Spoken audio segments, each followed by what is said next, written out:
সম্পূর্ণ ভোটার তালিকা প্রকাশ করতে হবে। অ্যাডজুডিকেশন মানে প্রশাসনের অপদার্থতা। তারা ঠিক মতো ঠিক সময় কাজ করতে পারেননি। এর মধ্যে অনেক আধিকারিক আছেন, তাদের প্রতি আমাদের সম্পূর্ণ সমবেদনা আছে। বিজেপি এবং তৃণমূলের চাপ, প্রকৃত ভোটারের বদলে মৃত ভোটারদের রেখে দেওয়া, ভুয়ো ভোটারকে না সরিয়ে আসল ভোটারদের বাদ দেওয়া, পরিকল্পিতভাবে ফর্ম 7-এর নামে দুই দল বিশাল অংশের আপত্তি জানিয়েছে। সেগুলোর ব্যাপারে আমরা বলেছি তদন্ত করে জানাতে হবে। আমরা মোকদ্দমা করেছিলাম, হাইকোর্ট বলেছে, আপনারা জানেন যেদিন এসআইআর ঘোষণা হয়েছিল এইখানে দাঁড়িয়ে প্রেস কনফারেন্সে বলেছিলাম যে জনপ্রতিনিধি আইন অনুযায়ী ধারা উল্লেখ করে বলা হয়েছিল যে এসআইআর কেন এটা জানাতে হয়, ভ্যালিড রিজন, সাফিসিয়েন্ট রিজন।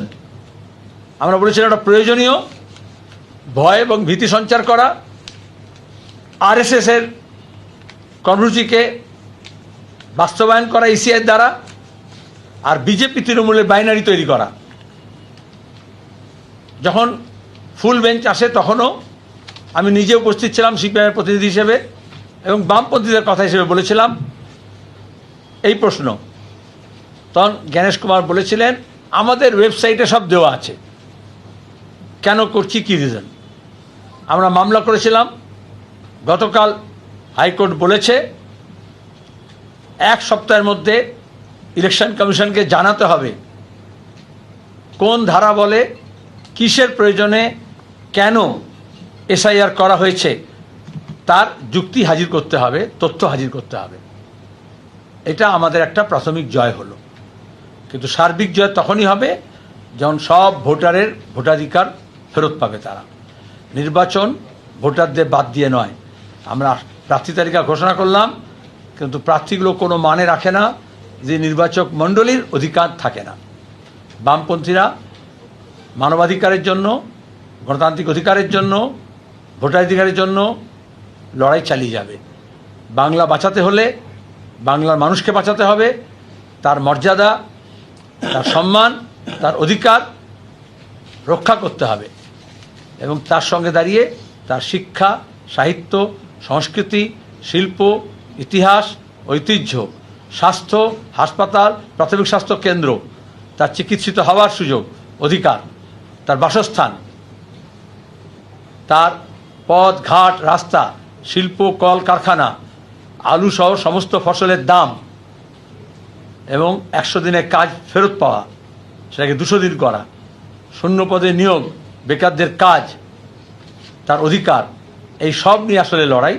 সেই লড়াইয়ে আপনাদের মাধ্যমে সবাইকে আহ্বান জানাচ্ছি, বাংলা বাঁচাও অভিযানে আপনারা সবাই জড়ো হবেন, সরব হবেন, এবং বাংলাকে আমাদের বাঁচাতেই হবে, নাহলে দেশ বাঁচবে না।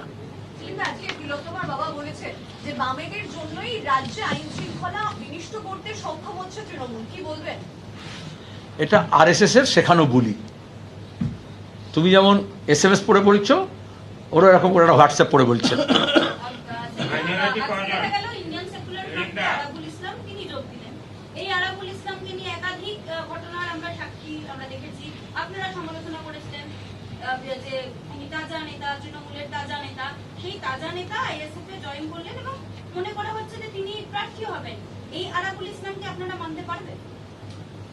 এটা আইএসএফকে প্রশ্ন করলে ভালো হবে, তোমার সঙ্গে ভালো যোগাযোগ আছে।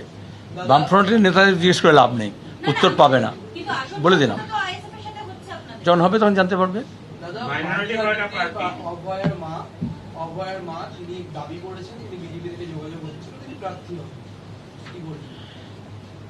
প্রথম থেকেই তোমরা জানতে, ওই আগের আইন শৃঙ্খলা প্রশ্ন এটা বললো, হাসপাতালের চত্বরের মধ্যে ডিউটিরতা পিজিটি ছাত্রী, যে নিজে একজন চিকিৎসক, এরকম এর আগে কখনো আমাদের দেশে ঘটেনি, রাজ্যে তো ভাবনাই করা যেত না। ডিউটি আওয়ার্সের মধ্যে গণধর্ষণ হয়,